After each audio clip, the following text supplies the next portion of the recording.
Good morning, student.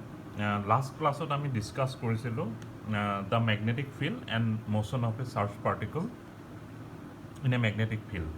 আমি basically দুটা ফোৰ্সৰ কথা কনসিডাৰ কৰিছিলোঁ. প্ৰথমটো আছে লৰেঞ্জ ফোৰ্স. লৰেঞ্জ ফোৰ্সৰ ভ্যালু কিমান আছে?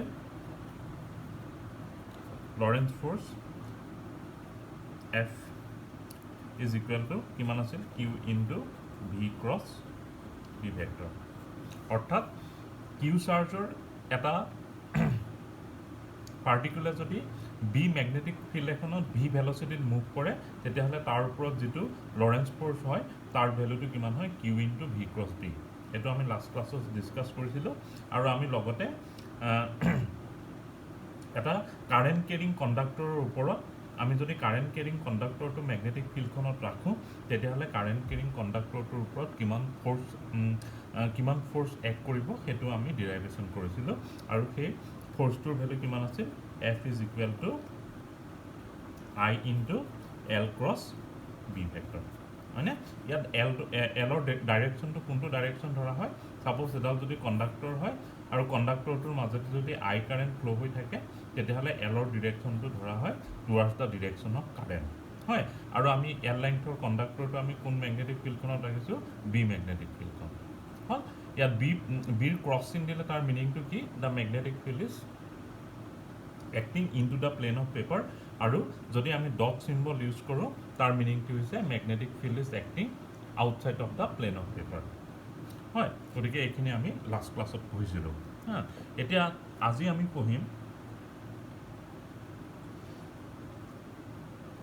পঢ়িম যে কিউ চাৰ্জ এটা আমি যদি মেগনেটিক ফিল্ড এখনত পাৰ্পেণ্ডিকুলাৰলি এণ্ট্ৰি কৰিবলৈ দিওঁ তেতিয়াহ'লে তাৰ ট্ৰেজেক্টৰীটো কি হ'ব? তাৰ গতিপথটো কেনেকুৱা হ'ব?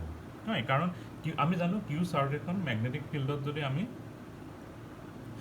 এণ্ট্ৰি কৰাওঁ তেতিয়া ভি ভেলচিটিত যদি সি এণ্ট্ৰি কৰে তেতিয়াহ'লে তাৰ ওপৰত সদায় এই লৰেঞ্জ ফোৰ্সটোৱে এক কৰে. FL is equal to Q into V cross B.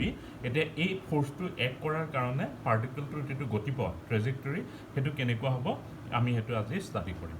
Okay, তাৰ কাৰণে আমি কি কৰিম? এখন মেগনেটিক ফিল্ড লৈছোঁ. সাপোজ এই মেগনেটিক ফিল্ডখন acting into the plane of paper.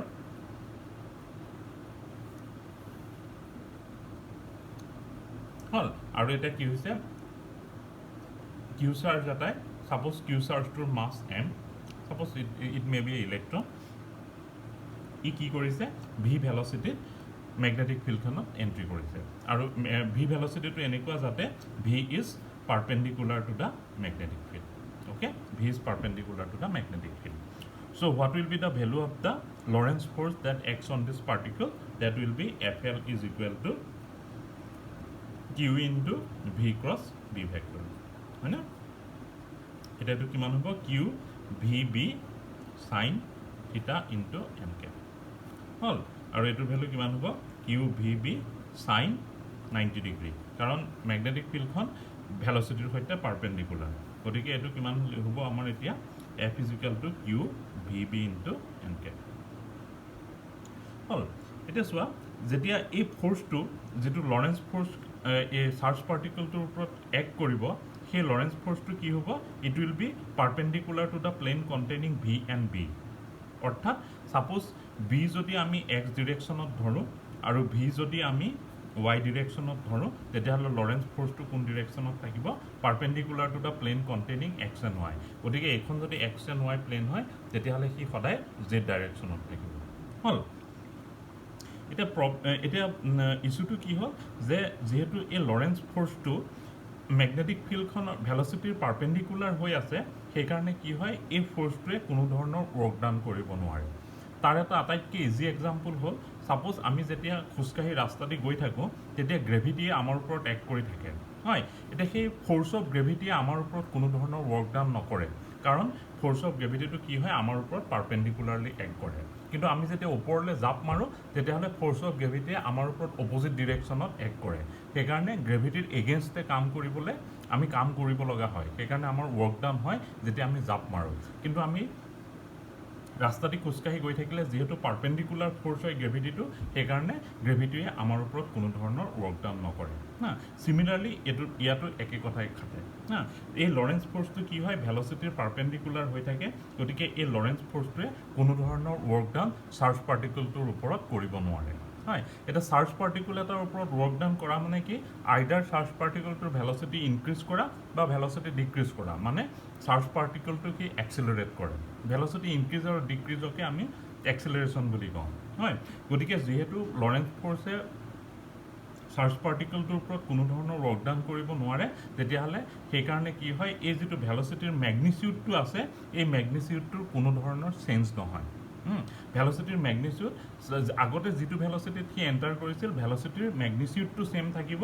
কিন্তু প্ৰতিটো মোমেণ্টতে কি হ'ব ভেলচিটিটোৰ ডিৰেকশ্যন চেঞ্জ হ'ব হয় গতিকে তাৰ ফলস্বৰূপে কি হ'ব এই চাৰ্জ পাৰ্টিকলটোৰ যিটো গতিপথ আছে সেই গতিপথটো মেগনেটিক ফিল্ডখনত কেনেকুৱা হ'ব ইট উইল বি চাৰ্কুলাৰ গম পাইছেনে সাপোজ এইখন মেগনেটিক ফিল্ড আৰু ই যদি পাৰপেণ্ডিকুলাৰ হৈ গতি কৰে তেতিয়াহ'লে তাৰ যিটো গতিপথ হ'ব সেই গতিপথটো মেগনেটিক ফিল্ডখনত কেনেকুৱা হ'ব it will be a perfect circle it will be like this ইয়াৰ প্ৰতিটো মোমেণ্টতে ভেলচিটিৰ যিটো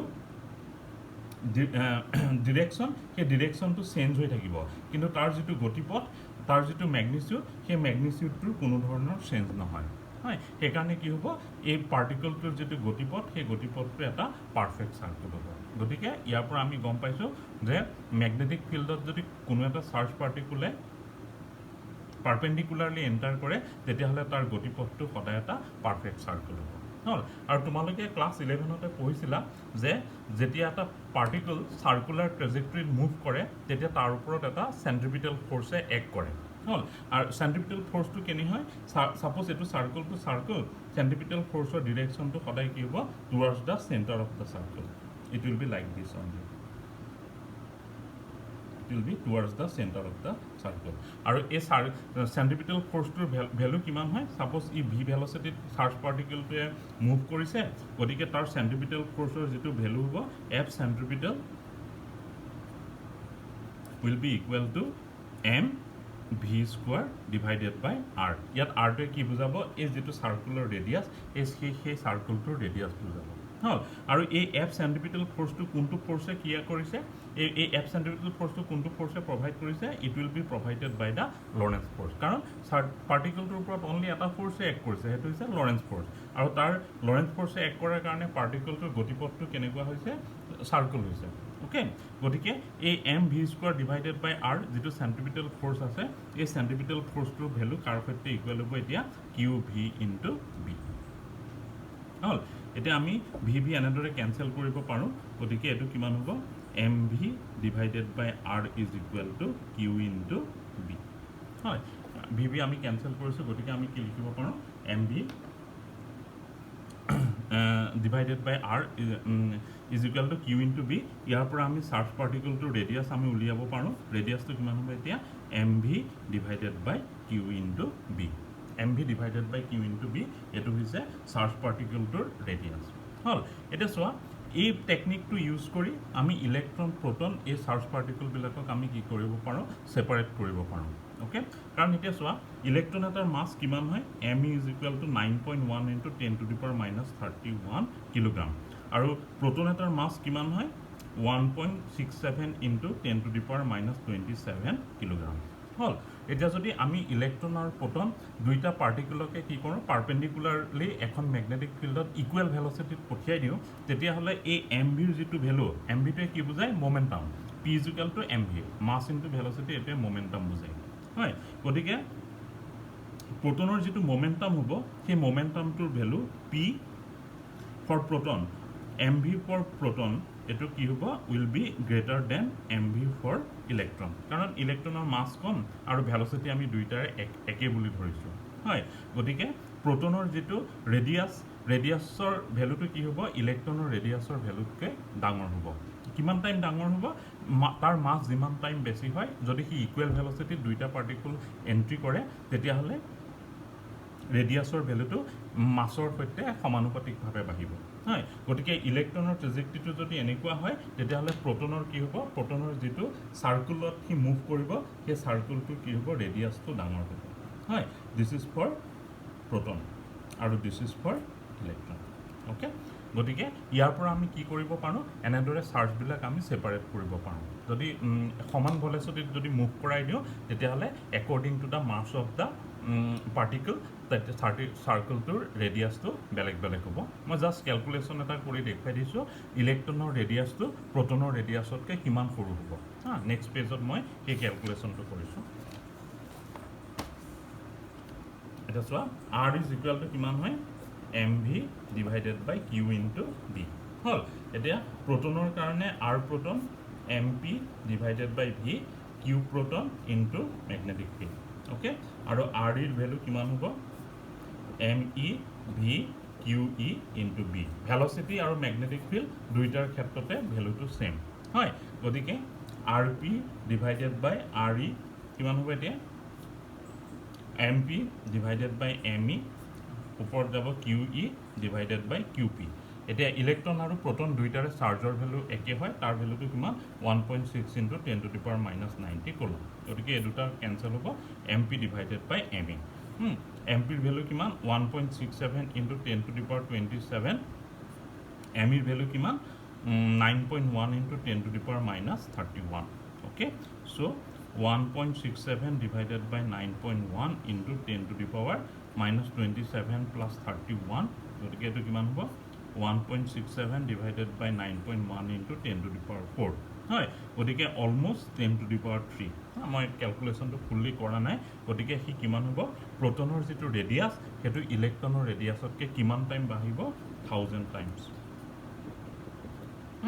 গতিকে প্ৰটন আৰু ইলেক্ট্ৰন যদি একে ভেলচিটিতে মুভ কৰে তেতিয়াহলে প্ৰটনৰ যেটো ৰেডিয়াস হ'ব হেতু ইলেক্ট্ৰনৰ ৰেডিয়াসতকৈ 1000 গুণ অলমোস্ট 1000তকৈ 1000 গুণ বেছি ডাঙৰ হ'ব হয় গতিকে আমি এনেদৰে কি কৰিব পাৰো বেলেগ বেলেগ চাৰ্জ পাৰ্টিকল সেপাৰেট কৰিব পাৰো using this technique okay so hope you have understood what I talked in this part in the next part I am going to discuss the pitch of helix and the radius of gyration for helix okay jetia charge particle eta perpendicular nohoy any direction of enter kore tetia hole particle tur কক্ষপথটো magnetic field ত কেনেকুৱা হ'ব এটো মই এই ভিডিওটোৰ second part of discuss কৰিম okay